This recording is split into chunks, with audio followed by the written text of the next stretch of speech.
오늘 말씀 제목 다 같이 선포하겠습니다. 시작. 마지막 때의 시작. 마지막 시작. 말이 안 되는 것 같은데 마지막 때의 시작. 여러분, 나라와 또 사회가 어려워지고 삶이 힘들어지면 사람들이 당연히 삶의 어려움으로부터 벗어나고자 하는 마음이 더 커집니다. 그렇죠? 어려움이 있으면 있을수록, 힘든 게 있으면 있을수록, 나 벗어나고 싶어, 나 빨리 자유롭게 되고 싶어, 나 이 문제 빨리 해결하고 싶어, 이런 마음이 점점 커집니다. 자, 그런데 이럴 때 사람들에게 거짓 피난처를 제시하는 자들이 있어요. 피난처는 피난처인데 거짓 피난처를 제시하는 자들이 있습니다. 이런 사람들을 시한부 종말론자들을 비롯해서 이단자들이 막 들썩거리고 여기저기서 하나님께서 말씀하신 게 아닌데 하나님이 말씀하신 것처럼 우리에게 다가와서 우리의 귀를 즐겁게 하고 우리의 마음을 혹하게 하는 이런 일들이 많이 일어나게 돼요. 그래서 진리를 알지 못하는 사람들은 어떤 사람들이요? 네, 진리를 알지 못하는 사람, 아는 것 같은데 제대로 알지 못하는 사람, 이런 사람들은 여기에 쉽게 빠집니다. 네, 쉽게 빠지게 되고 그래서 미혹을 당해서 잘못된 선택을 하게 돼요.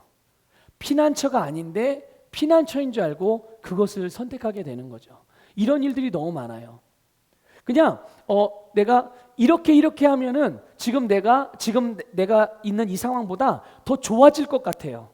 그런데 그 방법은 그런 세상적인 방법이나 누군가의 어떤 전해주는 정보는 사실은 바른 게 아니에요. 그런데 거기에 혹해서 그것을 선택해서 결국은 어떻게 됩니까? 더 나아지는 게 아니라 더 힘들어지는, 어려워지는 경험들을 하는 것이 너무나도 우리 일상생활에 많이 경험되어지는 부분이에요. 그래서 우리는 선택을 잘해야 되거든요. 진짜 선택이 우리의 운명을 결정하는 거예요. 옛날에 어떤 그 브랜드, 전자회사 브랜드의, 대기업의 브랜드, 유명 브랜드 대기업의 그 광고 멘트 중에 그런 게 있어요. 순간의 선택이 10년을 좌우한다고. 혹시 들어보신 적 있나요? 지금 LG라는 기업의 전신이었죠. 금성. 금성이라는 금성이라는 이름을 했을 때 그 금성이라는 이름을 달고 그 TV라든지 이런 거를 선전할 때 그런 선전을 했던 것이 기억이 나요. 제가 굉장히 어릴 때 봤던 기억이거든요. 근데 순간의 선택이요, 10년을 좌우하는 게 아니라요, 평생을 좌우하고요, 그리고 영혼을 좌우하기도 합니다. 영원한 세계를. 이해가 되십니까? 그래서 우리는 어떤 선택이든 바른 선택을 해야 되는데 바른 선택을 하기 위해서는 진리를 알아야 되잖아요. 아무리 바른 선택을 하라고 알려줘도, 말해줘도요, 권면해줘도 그 사람이 바른 선택을 할 수 있는 기준을 모르고 있다면, 기준을 갖고 있지 않다면, 진리를 갖고 있지 않다면 그들에게는 아무리 바른 선택을 하라고 이야기해줘도 선택을 할 수가 없어요. 그러니까 먼저 해야 될 게 뭐겠어요? 그런 사람들이 있다면, 혹시 내가 그런 사람이거나 아니면 그런 사람이 있다면 무엇을 하는 게 가장 먼저 해야 될 일일까요? 선택을 똑바로 해야 된다, 바로 해야 된다, 이것을 백날 말해봐야 소용이 없다니까요. 뭐부터 해야 돼요? 진리를 알아야 되는 게 먼저 할 일이고 진리를 알려줘야 되는 게 먼저 해야 될 일인 거예요. 그래서 그것을 받아들이면 그 사람은 바른 선택을 할 수가 있겠지만, 알려줘도 또 말해줘도 내가 나든지 아니면 다른 사람이든지 그 진리를 받아들이지 않으면 그들은 그 진리를 받아들이기까지는 계속 반복해서 잘못된 선택을 하게 될 것이고 그 선택의 결과를 가져가게 될 거예요. 너무나도 안타까운 일이죠. 그러나 여러분, 거듭난 성도는 시대를 알 수 있습니다. 이해가 되세요? 우리가 살아가는 시대를 알 수가 있어요. 지금 내가 살고 있는 시대가 어떤 시대인지, 어떤 때인지, 그리고 온 세상의 시계 방향이 어디를 향하고 있는지, 그리고 이 한복판에서, 이 한가운데에서 내가 무엇을 하며 살아가야 되는지 바로 거듭난 성도들은 알 수 있습니다. 그리고 알고 있죠. 성경 말씀은 이것에 대해서 분명히 가르쳐주고 있고 오늘 본문 말씀을 통해서도 우리는 이것을 발견하게 되는 거죠. 여러분, 오늘 말씀을 통해서 현장에서 예배드리는 분이나 온라인으로 예배를 드리는 분이나 이 설교를 듣는 모든 분들이 오늘 본문 말씀을 통해서 이것들을 인식하고 깨닫고 여러분의 것으로 취할 수 있기를 주님의 이름으로 축복합니다. 여러분, 3절 말씀, 오늘 본문 3절 말씀을 읽겠습니다. 시작. 예수께서 감람산 위에 앉으셨을 때에 제자들이 조용히 와서 이르되 우리에게 이르소서 어느 때에 이런 일이 있겠사오며 또 주의 임하심과 세상 끝에는 무슨 징조가 있사오리까. 아멘. 자, 제자들이 예수님에게 조용히 찾아왔어요. 그래서 이 세상의 끝, 예수님이 다시 오시는 때 마지막 때 징조가 무엇입니까? 뭘 보고 우리가 마지막 때가 온 것을 알 수 있을까요? 어떻게 준비할 수 있을까요? 이렇게 물은 거예요. 그리고 예수님께서는요, 제자들에게 그들이 물은 답으로 마지막 때 징조들에 대해서 말씀해 주셨어요. 그런데 여기서 여러분들 중요하게 한 가지 주목해야 될 부분이 있습니다. 그게 뭐냐 하면 예수님이요, 이 마지막 때의 징조를 예수님을 찾아왔던 모든 사람들에게, 무리들에게 말씀해 주신 게 아니에요. 누구에게만 말씀해 주셨을까요? 예수님의 제자들에게만 말씀해 주셨어요. 여러분, 이거를 잘 기억하셔야 됩니다. 항상 그러셨어요. 예수님은요, 항상 가장 중요한 말씀은요, 정말 예수님이 이거는 너무나도 중요하다고 여기는, 물론 모든 말씀이 다 중요하지만 이것을 감당할 수 있는 사람들에게만 그 말씀을 주셨어요. 그 감당할 수 있는 사람들이 누굴까요? 제자들이었고요, 오늘 예수님을 따르는 자들이고 오늘 이 시대에 거듭난 성도들이에요. 그들에게 하나님께서는 이 말씀을 감당할 수, 이 말씀의 내용을 감당할 수 있는 그런 자들에게만 주님께서 말씀을 주신 거죠. 그래서 잠시 후에 이제 조금 이따 이 마지막 징조에 대해서 우리가 나누겠지만 본문에 기록된 것으로만 보면 마지막 때의 징조가 무엇입니까? 거짓 선지자들이 많이 일어나 사람들을 미혹하게 될 것이고, 난리와 난리의 소문들이 여기저기서 막 이제 뉴스로 전해지게 될 것이고, 들려오게 될 것이고, 나라와 나라가 민족이 민족을 서로 대적하고, 기근과 지진이, 그러니까 이해할 수 없는 그런 자연재해들이 곳곳에서 일어나게 된다는 것이죠. 그리고 불법이 점점 어떻게 돼요? 점점 불법이 많아져서 마치 불법으로 사는 게 너무나 자연스러운 거, 오히려 불법을 행하지 않는 것이 이상하게, 멍청하게, 바보처럼 여겨질 정도로 그렇게 불법이 가득하게 되고, 그 결과로 어떤 일이 벌어집니까? 사랑이 식어지는 거죠. 그 결과로 사랑이 식어지는. 자, 제자들이 예수님으로부터 이 말씀을 받았어요.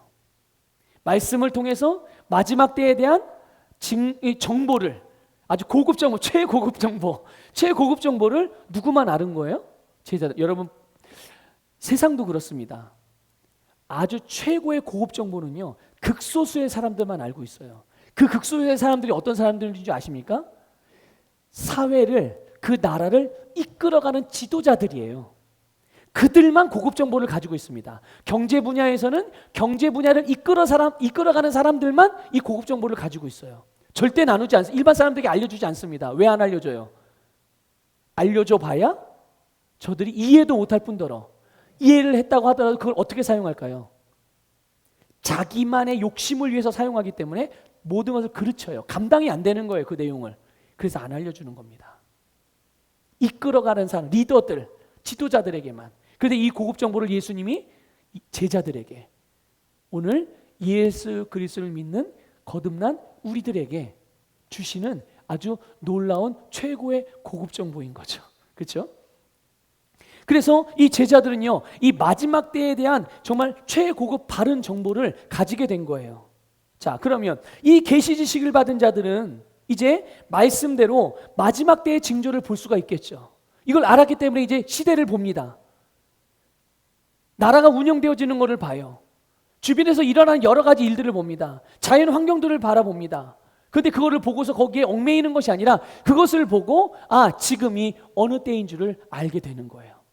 어느 시점에 우리가 살아가고 있는지를 알고 있는 거죠. 그리고 알아진 그런 정보에 의해서, 알에 대한 지식에 대해서, 그래서 믿음으로 반응하는 것이죠. 지금의 상황으로 그냥 딱 표현하자면 코로나19라는 재해잖아요, 이거는. 그렇죠? 전염병이란 말이죠. 지금 성경 본문에는 그렇게 명시는 돼 있지 않지만 다른 또 본문들을 성경의 내용들을 보면 마지막 때는 전염병이 창궐하게 된다고 그랬어요. 이 전염병이 창궐하고 있어요. 그럼 이런 걸로 보면서 우리는 무엇을 알 수 있나요? 아, 지금이 내가 살아가고 있는 이 시점이 마지막 때인 거구나. 지금 마지막 때가 점점 끝이 가까워오고 있는 시대를 살아가고 있구나. 그러면 내가 이 시대에 이 상황에서 이 위치에서 무엇을 하며 살아가는 것이 주님께서 나에게 원하시는 뜻일까? 그거를 헤아려서 그것을 분별하고 그것을 따라서 행하는 삶. 그러니까 상황이 이러니까 환경이 이러니까 나는 어쩔 수 없어. 상황이 이러니까 못해. 포기해 다. 다 그렇게 하는데 뭐 그러잖아요.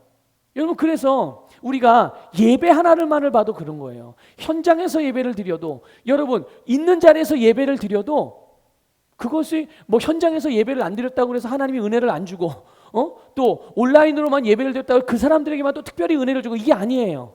그게 아닌데 뭐가 중요한 것입니까? 중심이 중요한 거예요. 중심이. 다 교회 안 가. 눈도 오고. 코로나도 그러니까 나라에서도 그냥 조심하래잖아. 그러니까 몰라 귀찮아. 그냥 집에서 예배 드려. 이것과 내가 온라인으로 예배드릴 수 없는 분들을 섬기는 마음과 또 나 하나 조심해서 주변 사람들에게 위협을 주지 않고 두려움을 주지 않고 그런 섬기는 마음을 가지고 그러나 나는 하나님을 예배하는 예배자이기 때문에 나는 집에서 드리든 직장에서 드리든 차 안에서 드리든 이동 중에 예배를 드리든 내가 있는 자리에서 나는 최고의 내가 가장 아끼는 옷과 또 가장 멋있는 모습으로 또 가장 바른 중심으로 내가 이 시간에 하나님을 예배합니다. 이렇게 예배드리는 것과는 완전히 다른 거예요. 완전히 다른 거죠. 그럼 이게 믿음으로 반응하는 거고요. 이게 영으로 반응하는 거거든요. 이게 바로 이 하나님의 말씀, 하나님의 지식을 가진 자들이 살아가는 삶의 모습들인 거예요. 그런데 다른 사람들, 이 하나님의 말씀이 없는 진리의 말씀이 없는 사람들은요, 이것이 없기 때문에 마지막 때를 알까요, 모를까요?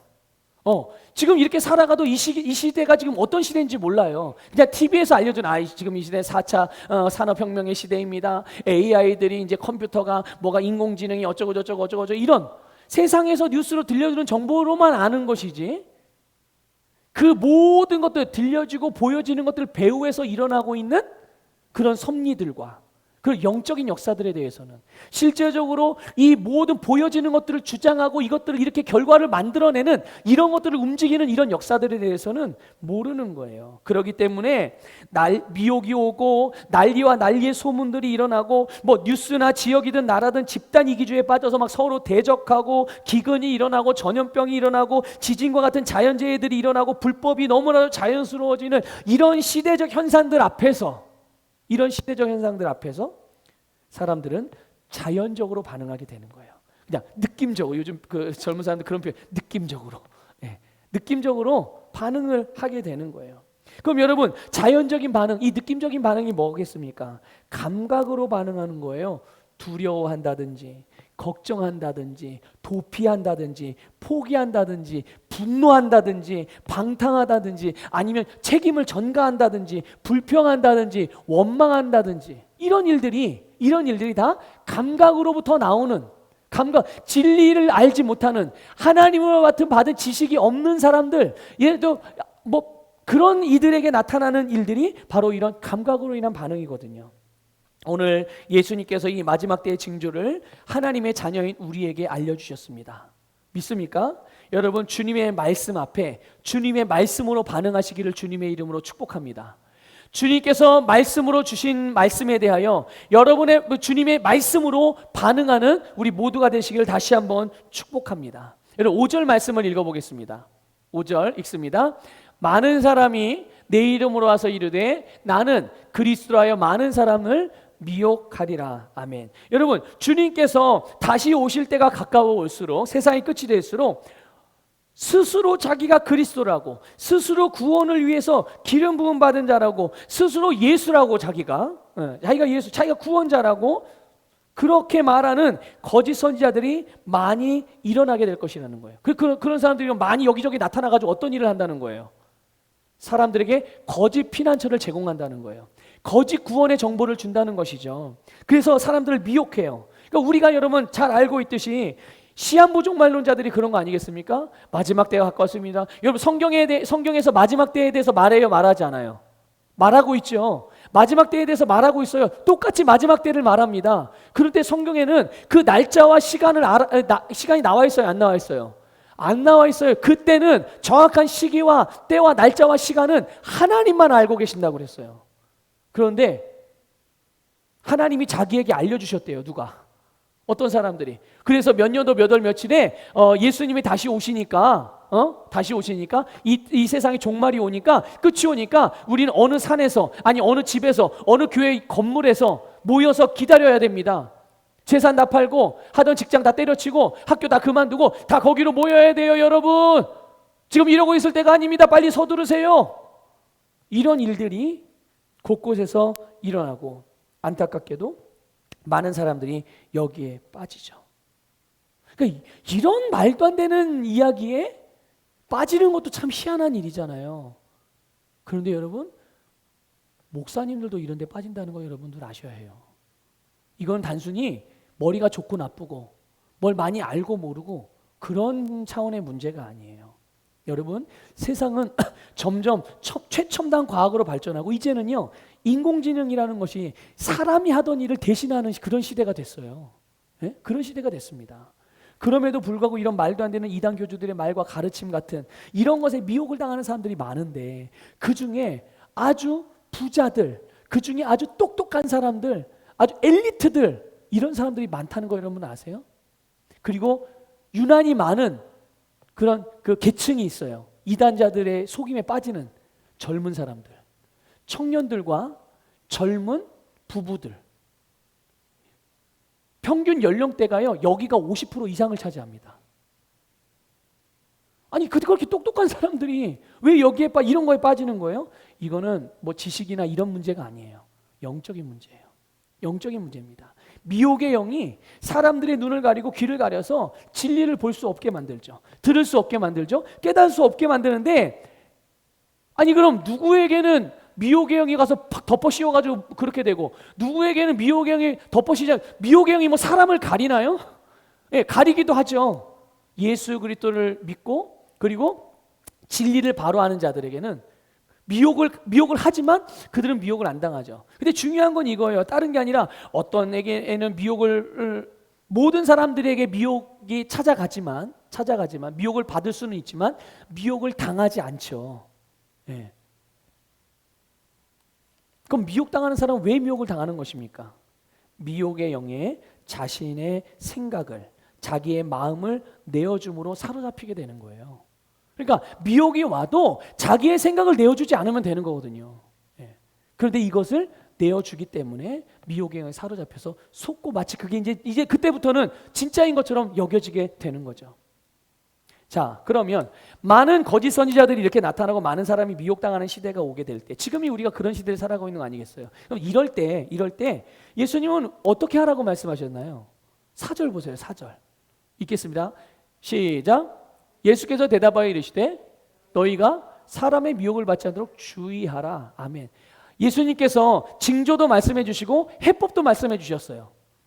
이렇게 미혹이 많이 일어날 것인데, 이때에 이런 일들이 일어날 때 너희들은 미혹을 받지 않도록 주의하라라고 말씀하셨어요. 그럼 미혹을 받지 않게 주의하는 게 무엇일까요? 여러분, 제자들은 마지막 때에 대한 이 징조에 대해서 예수님으로부터 말씀을 받았어요. 계시 지식을 받은 거예요. 하나님으로부터 예수님으로부터 지식을 받은 거죠. 그렇기 때문에 말씀을 받은 사람은 어떤 사람은요? 네, 말씀을 받은 사람, 말씀을 듣고 그 말씀을 받아들인 사람, 이 받은 사람은요, 자신이 받은 말씀을 계속 주목하고 있으면 되는 거예요. 그게 주의하는 것입니다. 내가 받은 말씀을 계속 주목하는 거예요. 그러면 내가 그 말씀을 계속 주목하고 있으면, 주시하고 있으면, 이 말씀과 다른 내용을 말하는 사람들, 다른 내용을 보여주는 사람들, 그런 것들로 인해서 거짓으로 유혹한다고 하더라도 그것을 분별할 수 있게 되고, 뭐가 긴지 아닌지를 알게 되는 거 아니겠어요? 말씀을 계속 주시하고 있기 때문에, 그렇기 때문에 그런 사람들만이 진리가 아닌 것들이 올 때, 미혹이 올 때 거절할 수 있는 능력이 생기는 거예요. 그 주님께서 그걸 말씀해 주시는 겁니다. 미혹을 받지 않도록 주의해라. 어떻게 주의해요? 주님이 지금 제자들에게 말씀해 주셨잖아요. 이런 징조가 나타날 거야. 우리도 그 말씀을 받았습니까? 안 받았습니까? 받았어요. 그럴 때 우리는 어떻게 주의합니까? 내게 주신 말씀을 주목함으로. 그 말씀을 주목함으로 하다가 미혹당하는 게 아닙니다. 우리는 가 아니라 아주 명확하게 하나님의 말씀에 주목하는 거죠. 그러나 여러분, 말씀을 받지 않은 사람이나 말씀을 받았다고 하더라도 받은 말씀을 잊어버린다든지 말씀을 계속 주시하거나 주목하지 않는 사람들은 말씀과 다른 말, 말씀과 다른 가르침, 또 아니면 주변에서 벌어지고 있는 현상들, 이런 유혹에 대해서 분별을 할 수가 없어요. 알지 못하기 때문에 분별을 못하는 거예요. 알지 못하기 때문에. 여러분, 그러니까 우리는 누가 미혹됐다, 뭐가 어떻게 됐다, 그 사람들은 뭐 어떻게 했다는 거예요? 주의했다는 거예요? 주의하지 않았다는 거예요?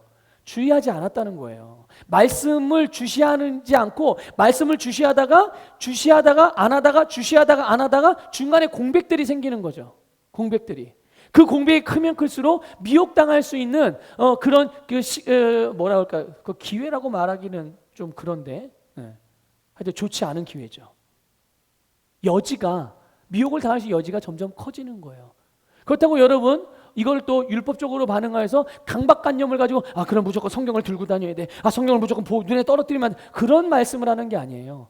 말씀을 항상 인식하고 살아가는 거예요. 말씀의 사고방식을 가지라시는 거죠. 사고방식을 말씀으로 바꾸라는 거예요. 변화시켜가라는 거예요. 네. 여러분, 하와 같은 경우가 바로 이런 경우 아니겠습니까? 하와 같은 경우가 하나님으로부터 선악과를 먹지 말아라 말씀을 받았어요. 그렇죠? 그리고 그 말씀에 대해 하신 말씀에 대한 결과까지도 주님께서 알려주셨어요. 너 이거 먹으면 반드시 죽는다. 그러니까 하와가 할 일은 뭡니까? 먹는 거예요, 안 먹는 거예요? 예, 안 먹는 게 그가 할 일인 거죠. 안 먹는 게. 그런데 이 하나님으로부터 이 계시 지식을 받았지만 그것을 제대로 기억하고 있지 않았어요. 인식하지 않았다는 말이죠. 주목하지 않았어요. 항상 그 말씀을 선악과는 내가 먹을 게 아니고 나는 다른 모든 것들을, 다른 것들을 먹을 것들이 많은데 굳이 저걸 먹을 필요가 없지. 먹지 말라면 안 먹어. 그리고 이렇게 인식하고 살아가야 되는데 그걸 주목하지 않았다. 근데 사탄이 이거를 모를 리가 없죠. 사탄이 하와를 미혹했을 때 하와는 받은 말씀이 아니라 자기의 생각으로 반응을 했어요. 자기의 생각대로 반응한 거예요. 하나님의 말씀으로 반응한 게 아니라. 그러니까 이런 거죠. 만약에 사단이 와가지고 뱀의 모양으로 미혹해, 야, 하나님이 너 저거 선악과 먹지 말라고 했니? 물었을 때 이 하와가 말씀을 계속 주시하고 말씀의 사고방식을 계속 견지하고 있었으면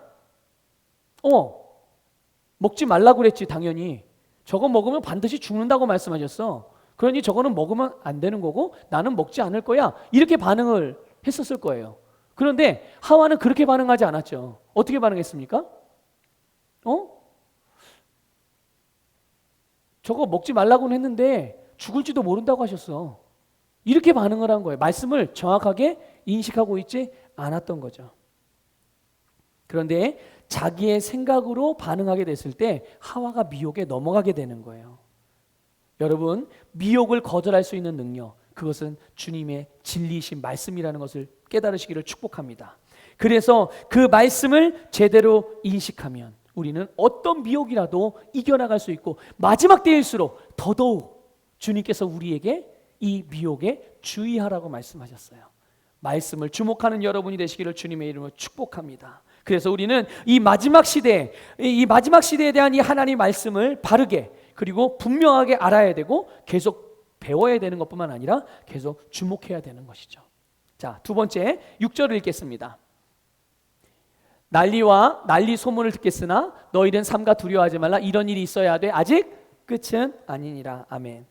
자, 마지막 때에는요, 난리 소문이 들린다는 거예요. 이 난리라는 거는 뭐냐면 전쟁을 의미하는 겁니다. 전쟁. 여러분, 이거는 실제 전쟁을 의미하는 거예요. 실제 전쟁. 그런데 이 실제적인 전쟁의 소문들이 점점 어떻게 된다고요? 많아진다는 거예요. 여기저기서 많아지고. 그런데 여러분, 이 소문들을 여러분 뉴스를 통해 들어요, 안 들어요? 잘 모르게 뉴스를 안 봐. 저는 기도만 하느라고 뉴스를 뭐 그렇다면 뭐 할 수 없습니다. 대답을 못 하시겠죠? 예. 근데 뉴스를 보면 여기저기서 전쟁의 소식들이 점점 많이 들려지고 있습니다. 이게 지금 우리가 사는 현재예요. 앞으로는 더욱 다양한 전쟁들이 발발하게 될 거예요. 여러분, 전쟁하면 떠오르는 생각이 무엇입니까? 전쟁하면 떠오르는 게 뭐냐? 바로 무력으로 싸우는 싸움이거든요. 예? 그런데 이런 류의 전쟁뿐만 아니라 지금 우리가 살아가고 있는 시대는요, 너무나 다양한 전쟁의 모양들이 있어요. 무역 전쟁도, 그렇죠? 무역 전쟁, 또 환율 전쟁, 정보 전쟁, 종교 전쟁, 식량 전쟁, 각가지 종류의 전쟁의 소문들이 들려요. 또 특히 요즘 같은 경우는 백신 전쟁, 그렇죠? 빨리 우리나라가 백신을 취해 와야 되는데 지금 다른 선진국들은 막 이미 다 확보를 다 했는데 우리나라는 아직도 확보를 못 하고 이러고 있으니 이게 얼마나 그런 소식을 듣는 국민들은 마음이 어떨까요? 두려워하게 되고 조급해지게 되고 떨게 되고 걱정하게 되는 거 아니겠습니까? 그런데 이런 소문들이 매체들을 통해서 온 세상에 가득하죠. 자, 그런데 여러분들 마음의 중심을 새롭게 하기 위해서 이거를 한번 말씀드려 볼게요. 우리는 지금 늘 매일같이 우리 중보기도 제목 중에 이 치료제와 백신의 개발 상용화를 위한 기도 제목이 있어요, 없어요? 기도하고 있죠. 지금 우리 매일같이 기도하고 있습니다. 이것을 위해서. 자, 우리가 믿음으로 드린 기도는 그대로 이루어져요, 안 이루어져요? 이루어져요, 안 이루어져요? 이루어지죠. 그러니까 확진자 수가 아무리 점점 많아진다고 하더라도 아직 혹시 정부가 백신을 확보하지 못했다고, 아니 확보했더라도 그 분량이 조금 미미하거나 모자른다고 하는 소문이 있다고 하더라도, 세상이 어떤 것들을 말하고 어떤 정보를 준다 할지라도 우리가 믿음으로 이 치료제와 백신의 상용화에 대하여서 기도했다면 주변에서 일어나는 이런 소문들에 대해서 걱정할 필요가 있어요, 없어요? 없지요. 그런데 여러분, 많은 성도들이 이것을 위해서 기도하면서도 확진자 수가 많아졌다, 치료제가 아직 개발이 되긴 됐지만 아직 부작용이 많다, 이런 얘기를 들으면 어떤 생각이 듭니까? 아이고야, 큰일 났네. 아이고, 어떡하지? 걱정하고 두려워하고 염려해요. 기도는 믿음으로 드려놓고 그 결과를 걱정하는 거예요. 여러분, 기도했으면 결과는 내가 만들어요, 하나님이 만들어요? 하나님이 만드는 겁니다. 그리고 하나님은 그거를 만들어내는데 우리에게 약속해 주셨어요. 그럼 우리는 그걸 믿고 믿음으로 구했으면 우리는 우리가 기도한 결과만 바라보고 가면 되는 것이죠. 이게 우리가 할 일인 거예요, 여러분. 예. 그런데 전쟁의 소문들이 일어날 때 우리에게 이렇게 믿음이 아닌 감각을 선택하는 이런 결정들을 하는 경우들이 많이 생긴다는 것이죠. 야, 보세요. 여러분, 전쟁은 상대를 패배시키거나 죽어야 끝나는 거예요. 그렇죠? 혈과 육에 속한 전쟁은 그런 것입니다. 혈과 육에 속한 전쟁은 그런 거예요. 그런데 이거는 엄청난 고통이고, 이건 피차의 서로 고통이에요. 피차의 고통이에요. 그리고 이 고통을 알기 때문에 두려워하는 거죠, 사람들이요. 그 두려움이 걱정과 근심, 염려로 나타나는 거고요. 그러니까 죽을까봐, 망할까봐, 고통당할까봐, 아플까봐, 실패할까봐. 그러나 우리는 이런 혈과 육의 전쟁의 소문을 들으면서 영적인 전쟁을 하는 자들이에요. 믿습니까? 우리는 혈과 육의 전쟁의 소문을 들으면서 영적인 전쟁을 하는 것이죠. 이 결과는 이미 정해져 있다는 것을 여러분 믿으시기를 축복합니다. 영적 전쟁의 결과, 그것은 무엇일까요? 오늘 우리에게 영적인 전쟁의 결과는 무엇일까요? 그건 싸우거나 마나 승리입니다. 이기는 것입니다. 이미 이것은 우리에게 결정난 결과예요. 그러니까 우리는 영적인 전쟁에 돌입한다고 하더라도, 내가 영적인 전쟁을 싸우고 있다고 하더라도 내가 이거 이길 것이냐 질 것이냐를 걱정할 필요는 없다는 얘기죠. 우리가 할 일은 무엇입니까? 결과는 이미 승리로 정해져 있기 때문에 우리는 계속 믿음의 싸움을 싸워나가면 되는 것이죠. 그 전쟁이 두렵고 질까봐 무섭고, 아니 힘들고 귀찮고, 그래서 에이 몰라 그냥 포기해 안 해, 이게 아니라 우리가 할 일은 계속 싸우는 거예요. 근데 싸우기만 하면 우리에겐 무엇이 주어진다고요? 그런데 싸우지 않는 사람에게는 승리가 없어요. 믿습니까? 네. 여러분, 예수님께서 마지막 때의 징조와 더불어서 우리가 무엇을 해야 할지 해법까지도 말씀해 주셨어요. 마지막 때면 난리와 난리의 소문이 나겠지만, 그러나 너희들은 두려워하지 말라. 믿습니까? 두려워하지 말라. 백신이 이렇고 저렇고, 코로나가 이렇고 저렇고, 어느 나라가 전쟁, 뭐 남과 북이 무기가 어떻고 저렇고, 중국과 미국이 이렇고 저렇고, 곳곳에 전쟁이 일어나 제3차 세계대전이 일어난다. 이런 여러 가지 다양한 모양의 전쟁의 소문들이 들린다고 할지라도 두려워하지 말라. 주님께서 우리에게 주신 해법입니다. 두려움은 하나님이 주는 게 아니에요. 맞죠, 여러분? 두려움은 누가 주는 것입니까? 마귀가 주는 거예요. 여러분, 결과를, 이 싸움의 전쟁, 영적인 전쟁의 결과를 뻔히 아는데 두려워할 이유가 있겠어요? 그렇죠? 영적 전쟁의 결과는 이미 승리라는 것을 뻔히 우리가 알고 있는데, 이거를 아는 자들이 두려워할 이유가 없죠. 이게 믿음인 것입니다, 여러분. 우리의 귀에 전쟁의 이야기들이 계속 들리게 될 때요, 사탄은 그런 세상의 소문들을, 세상의 정보들을, 세상의 상황들을 사용해서 우리가 감각으로 반응하게 미혹하는 거예요. 그래서 두려움을 주는 겁니다. 두려움, 걱정. 그러나 여러분, 기억하세요. 그 전쟁으로 인하여서 어떤 좋지 않은 일들로 인하여서 우리는 절대로 죽지 않습니다. 믿습니까? 우리는 절대로 망하지 않습니다. 절대로 패배하지 않습니다, 여러분. 그래서 예수님께서는 이것이 재난의 끝이 아니라 시작이라고 말씀하신 거예요. 이 말씀의 의미가 굉장히 중요한 것입니다. 재난의 끝이 아니고요, 시작이라고 말씀하셨어요. 여러분, 재난의 시작. 재난은 심판이 아니에요. 기억하셔야 해요.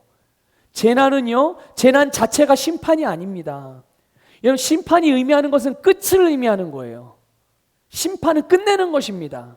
판결이 나서, 심판은요, 판결이 나서 그 판결의 결과를 다시는 되돌릴 수 없는 거를 말하는 거예요. 이게 심판이고요, 이게 끝입니다. 근데 예수님께서 마지막 때의 징조들을 말씀하시면서 이것들은 재난의 시작이다라고 말씀을 하셨어요. 이 재난이 시작되어져서 많은 사람들이 당황하고 고통을 당할 수 있겠지만, 여러분, 아직 구원받을 수 있는 기회가 있는 것입니다. 그러니까 이 재난의 때는 고통의 때, 죽음의 때가 아니라, 끝나는 때가 아니라 구원의 때라는 걸 아셔야 돼요. 우리가 마지막 때를 살아가고 있지만 지금 우리가 살아가는 이 시기는 구원의 때라는 것을 믿으시기를 축복합니다. 그래서 마지막 때일수록 사람들이 재난의 징조들을 통해서 고통을 받습니다. 우리가 살고 있는 현재 이 시대도 지금 마지막 때에 속하기 때문에 많은 사람들이 여러 가지 징조들로 인해서 고통을 받아요. 그러나 지금이 바로 구원의 기회이기도 하다는 것을 기억하십시오. 많은 사람들은 돈으로 인해서 고통을 받습니다. 그렇기 때문에 돈으로부터 사람들이 구원을 받아야 되는 거예요. 믿습니까? 돈으로부터 구원을 받아야 되는 거예요. 돈으로부터 고통을 받고 있기 때문에. 여러분, 기근으로 많은 사람들이 고통받고 있습니다. 그러나 그런 사람들은 이제 기근의 고통으로부터 구원을 받아야 돼요. 지식이 없어서 진리를 알지 못해서 고통받는 사람들이 있어요. 그러나 그들이 말씀으로 말미암아, 말씀이 없어서 당하는 고통으로부터 구원을 받아야 되는 것이죠. 이게 바로 재난의 시작의 때, 바로 이 시대에 거듭난 우리가 해야 될 일이면서 동시에 이 세상에 일어나야 될 일이라는 것을 믿으시기를 축복합니다. 여러분, 마지막 때의 징조에 대한 이 계시 지식, 말씀을 받은 우리가 내 모든 삶의 모든 마지막 때의 징조들로부터 구원받는 것뿐만 아니라 우리를 통하여 이 고통 가운데 매몰되어 있고 이 고통으로 신음하는 이 세상의 모든 사람들을 구원해야 되는 때이기도 하다는 것이죠. 여러분, 말씀은 우리를 마지막 때에 대하여 준비시켜줘요. 어떻게 해요? 기대하게 합니다. 마지막 때를 기대하게 해요. 바라보게 만들어줍니다. 이거를 소망이라고 말하는데 바라보는 것, 기대하는 것. 여러분, 정말 마지막 때의 징조를 우리가 바라보는 게 아니에요. 그게 아니라 우리가 바라보는 것은 바로 예수님의 다시 오심을 바라보는 거예요. 예수님이 다시 오시는 것을 바라보는 것입니다. 말씀은 우리에게 그래서 주님이 다시 오시는 때를 준비시켜 줘요. 나타나는 징조들이나 최후에 있을 심판으로 인한 그런 두려움이 아니라 영광 중에 오시는, 다시 오시는 예수 그리스도, 우리는 그분을 바라보게 해주는 것이 하나님이 우리에게 주신 말씀이라는 것이 말씀이고, 오늘 마지막 때에 대한 징조들임을 믿으시기를 축복합니다. 마지막 때는 예수님이 다시 오시는 때예요. 지금은 그 마지막 때가 시작된 때를 살아가고 있는 것뿐인 것이죠. 믿습니까, 여러분? 그러니까 이게 끝이 아니라, 이건 끝이 아니라 구원의 기회의 때를 우리가 살아가고 있으므로 여러분 매 순간순간 구원받으시기를 바랍니다. 그리고 매 순간순간 여러분 다른 사람들을 구원시키시기를 주님의 이름으로 축복합니다. 마지막으로 보면 마지막 때는요, 교회들에게 환난이 와요. 여러분 보세요. 마지막 때의 징조들이 이 징조들이 재난의 시작을 알려주는 사인과 동시에 구원의 기회인 거예요. 자, 그렇기 때문에 이 지식을 가진, 마지막 때에 대한 지식을 가진, 말씀을 가진 거듭난 성도들, 교회들은 이 구원의 때를 그냥 흘려보낼 수 없죠. 그렇죠? 하나님이 주신 마지막 기회니까 이 기회를 그래서 붙잡아서 한 영혼이라도 구원하기 위해서, 한 사람이라도 구원하기 위해서 사람들에게 복음을 전하고 이 선교의 사역을 감당하는 것입니다. 그러나 세상은 그런 기회를 어떻게 할까요? 아이고 잘하고 있습니다, 박수 쳐주겠습니까? 아니요, 성경에 보니까 그러지 않, 정반대의 일이 일어난다고 그랬어요. 어떤 일이요? 그냥 두지 않습니다. 9절 보겠습니다. 9절 읽겠습니다. 시작. 그때 사람들이 너희를 환난에 넘겨주겠으며 너희를 죽이리니 너희가 내 이름 때문에 모든 민족에게 뭘 받는다고요? 미움을 받는다. 마지막 때가 되면 세상은 교회를 더 싫어하게 되고 더 핍박해요. 왜 그런 줄 아십니까? 왜 그럴까요? 교회가 뭘 잘못해서 그럴까요? 아니에요. 교회가 뭘 잘못해서 그런 게 아니에요. 자신들의 권세가, 효과가 없어지기 때문에 그런 거예요. 이게 무슨 말인가? 세상 사람들의 권세가, 그들의 다스림의 권세가 효과가 없어진다는 말이에요.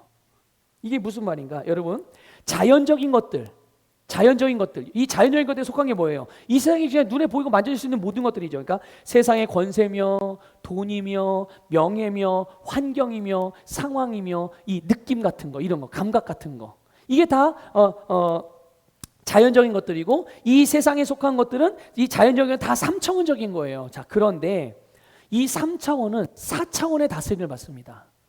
영의 다스림을 받는다는 거예요. 하나님의 다스림을 받는다는 거예요. 그러니까 하나님의 다스림을 받든 마귀의 다스림을 받든 영적인 존재에 의해서 다스림을 받는다는 거예요. 그래서 이 세상은 영적인 영역의 다스림을 받지만 반대로 영적인 영역이 이 자연적인 세상의 영향을 받을까요, 안 받을까요? 받지 않거든요. 받을 수가 없어요. 여러분, 물이 위에서부터 아래로 흐르지 아래에서부터 위로 흐르는 거 맞습니까? 예. 4차원은 3차원을 다스려도 3차원은 4차원을 다스릴 수가 없는 거예요. 그러니까 보세요. 자연적인 이 3차원의 힘이 초자연적인 능력에 의해서 정복이 되어지는 거예요. 믿습니까? 지금 제가 드리는 말씀을 지금 잘 이해하고 따라오시는지 모르겠어요. 예. 그런데 마지막 때의 징조를 아는 교회들, 마지막 때의 징조를 아는 믿음의 성도들, 이들이 마지막 때가 되면 이 시대가 뭐 할 때라고요? 구원의 때란 말이죠. 구원의 때니까 계속 뭐 하겠어요? 복음을 전하지 않겠습니까? 말씀을 선포하고 계속 믿음으로 살아가는 삶을 계속 사는 거예요. 자, 그러면 3차원의 영향력 아래에 있던 사람들이 이 복음을 받아들이는 경우, 믿음으로 행하는 경우는 이 사람들이 어디에 속하겠어요? 3차원에 속하겠습니까? 4차원에 속하겠습니까? 3차원의 영향을 받고 살아가던 사람들이 이제는 4차원의 자리로 옮겨지게 되는 거예요. 믿습니까, 여러분? 자, 그러니까 여러분 이해하기 쉬운 말로 마귀의 자식에서 누구의 자식으로 바뀌어요? 하나님의 자식에. 마귀의 다스림을 받던 자가 하나님의 다스림을 받게 되는 거예요. 구원받습니다. 여러분, 거듭나게 됩니다. 그러면 하늘에 속한 자들은 더 이상 세상의 영향을 받지 않게 되죠. 세상의 권세가 이들을 어떻게 할 수가 없는 거예요. 믿습니까? 오늘 여러분들이 그런 자임을 믿으시길 축복합니다. 세상의 환경이 어떻다 하더라도 그것이 여러분의 운명을 결정하지 못한다니까요. 여러분의 인생을 좌지우지하지 못한다니까요. 우리에게 영향을 미칠 수가 없는 거예요. 그러니까 보세요. 세상 사람들이, 세상의 권세자들이, 어둠의 역사들이 자기들의 의도대로 통제가 돼요, 안 돼요? 믿음의 사람들이, 복음을 받아들인 사람들이, 말씀을 따라 살아가는 사람들이 자신들의 통제가 안 되는 거예요, 자신들의 힘으로는. 그래서 히브리서 11장 38절에는 이런, 제가 성경의 말씀 중에 너무나도 좋아하는 말씀 중에 한 표현이에요. 이런 사람들은 세상이 감당하지 못하느니라. 이런 사람들은 세상이 감당하지 못하는 사람들이에요. 어떤 사람들이요? 복음을 믿은 사람들. 여러분, 말씀을 선택하는 사람들, 영에 속한 사람들, 이런 사람들은 세상이 감당할 수가 없어요. 하늘에 속한 사람들은 세상이 감당할 수 없습니다. 그래서 세상 사람들이, 어둠의 영들이 선택한 방법이 뭔지 아십니까? 그 방법이 4차원에 속한 교회를 죽이려고 하는 거예요. 그것밖에 없는 거예요. 그들의 생각에는, 그들이 선택하는 최후의 방법은 죽이고 없애는 것이죠. 그러면 자기들이 다스리는 권세를 가지고 통제할 수 있다고 여기는 거예요. 이런 교회를 향한 핍박이 아주 다양한 모습으로 일어날 것이고, 그 강도도 점점 강해질 거란 말이죠. 이때 사람들은 심지어 가족이라 할지라도 교회를, 성도를, 믿음의 가족들을 세상에 넘겨주고, 큰 고통으로 인해서 많은 성도들조차도 실족하게 된다는 거예요. 여러분, 성도가 실족하다는 말이 뭘까요? 교회를 그냥 단순히 안 나가게 되는 정도? 이거를 보고 실족하게 된다라고 말합니까? 그냥 시험 드는 정도요? 아니에요. 마지막 때가 되면 많은 사람들이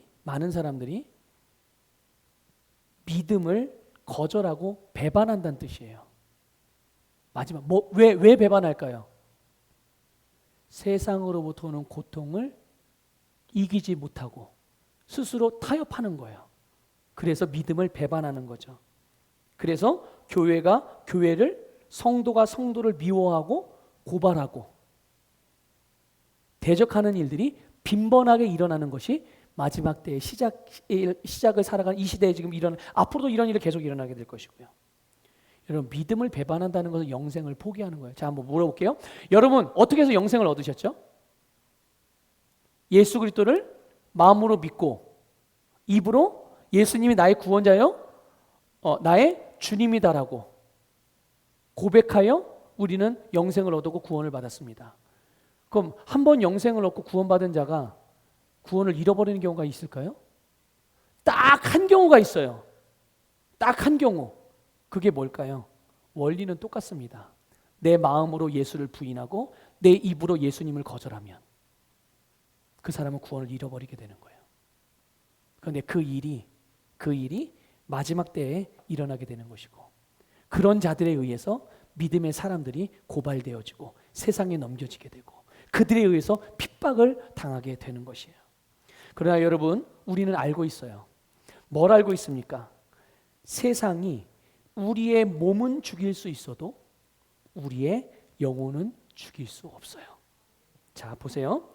진짜 나는, 이 몸이 진짜 날까요? 진짜 나는 뭡니까? 영입니다. 진짜 나는 영이에요. 내 몸이 죽는다고 해서 내 영이 죽는 게 아니에요. 내가 죽는 게 아니에요. 그렇죠? 여러분, 이 세상의 어떤 것도 진짜 우리를 죽일 수 없어요. 그냥 몸만 죽이면 죽인다고 생각하는 것일 뿐인 것이죠. 여러분, 이것을 믿으시길 바랍니다. 이것을 인식하시길 바랍니다. 이것이 거듭난 우리의 실체이고 영인 나의 진짜 모습이에요. 예수님께서는요, 교회가 당하게 될 환난에 대해서 말씀하시며 동시에 우리가 무엇을 해야 될지도 말씀해 주셨어요. 환난에서 승리하는 말씀입니다. 환난에 승리하는 말씀. 13절 읽겠습니다. 시작. 그러나 끝까지 견디는 자는 구원을 얻으리라. 아멘. 여러분, 아까 말씀드렸죠. 언제가 끝이죠? 언제가 끝이에요? 예수님이 다시 오시는 그날이 끝이에요. 그때를 본문은 분명하게 말씀하고 있어요. 예수님이 다시 오시는 때? 그래, 그때 끝이. 그럼 예수님 언제 다시 오시는데? 자, 14절 읽겠습니다. 예수님이, 여러분 이거 절대로 잊어버리지 마세요. 요게 예수님이 언제 오시는지의 가장 확실한 기준입니다. 몇 년도 몇 월 며칠이 아니에요. 자, 다 같이 읽겠습니다. 시작. 이 천국 복음이 모든 민족에게 증언되기 위하여 온 세상에 전파되리니 그제야 끝이 오리라. 지금은 끝이에요, 아니에요? 지금은 끝이 아니에요. 왜 끝이 아니에요? 아직 복음이 온 세상에 복음을 듣지 못한 사람이 아직 많은 민족이 있거든요. 그러니까 이 복음을 못 듣는 사람이, 듣지 못한 사람이 없이 모든 민족이 다 복음을 들으면 그때 어떤 일이 일어나냐고요? 끝. 그럼 지금은 뭐예요? 재난의 시작인 거죠. 마지막 때의 시작에 지금 우리가 들어와 있는 거고, 이 시작의 때에 우리가 할 일은 온 세상의 끝을 앞당기고 싶다면 빨리 복음을 전하세요. 근데 끝을 늦추고 싶으세요? 그러면 여러분 복음을 늦게 전하십시오. 근데 주님께서 원하시는 건 뭘까요? 빨리 복음을, 만약에 복음의 전파를 늦추다가 그 사이에 복음을 듣지 못하고 죽는 사람들은 어떻게 되는 거예요? 안 돼요. 한 영혼이라도 빨리 얻기 위해서 우리는 복음을 온 민족 가운데 끝까지 빨리 전해야 되는 것이죠. 그런데 여러분, 끝까지 견디는 것, 그게 뭘까요? 그냥 예수님이 오시는 그 몇 년도 몇 월 며칠을 물리적인 시간을 그냥 마냥 기다리고 있는 겁니까? 입을 푹 뒤집어 쓰고 코로나19니까 이게 단계가 높아졌으니까 계속 입을 뒤집어 쓰고 집에만 콕 박혀서 아무것도 안 하고 있는 그걸 말하는 겁니까? 아니에요. 세상은 불법이 가득해져서 사랑이 식어질 거예요. 지금도 이런 과정에 있어요. 그러나 우리는 불법이 아니라 의의 본성으로 하나님이 주신 아가페의 사랑을 가지고 복음을 전하면서 예수님의 다시 오시는 때를 기다리는 거예요. 복음을 전하면서 이들만이 끝까지 견딜 수 있고 최후의 승리자가 되는 것입니다. 여러분, 우리는 지금이 어느 때인지 알고 있어요. 넋놓고 있을 때가 아니에요. 그렇죠? 넋놓고 있을 때가 아닙니다. 코로나19로 인해서 많은 것들이 제한받고 있다고, 그로 인해서 너무 힘들다고 한탄하고 원망하고 모든 것을 포기한 채로 타협하며 있을 때가 아닙니다. 하나님은 우리에게 상황과 환경을, 또 세상을 바꿀 수 있는 권세와 능력을 주셨어요. 우리는 주님께 주신 것을 사용하여서 거듭난 우리가 마땅히 해야 될 일들을 행할 때 우리의 세상은 변화되는 것입니다. 위대한 영웅이 나와서 변화되는 게 아니에요. 하나님께서 나에게 주신 사명, 그 사명대로 따라 살아가게 될 때 우리를 통해서 세상은 변화되는 것입니다. 변화된 사람이 세상을 변화시키는 거예요. 진리를 가진 자가 진리를 알려줄 수 있는 것입니다. 믿습니까, 여러분? 사랑을 가진 자가 사랑을 할 수가 있는 거예요. 의의 본성을 가진 자가 의를 행할 수 있는 것이에요. 생명을 가진 자가 생명을 줄 수 있는 것입니다. 오늘 거듭난 우리가 그런 자라는 것을 인식하여서 여러분의 삶에, 또 우리의 세상 가운데 이런 놀라운 삶을 살아가시기를 주님의 이름으로 축복합니다.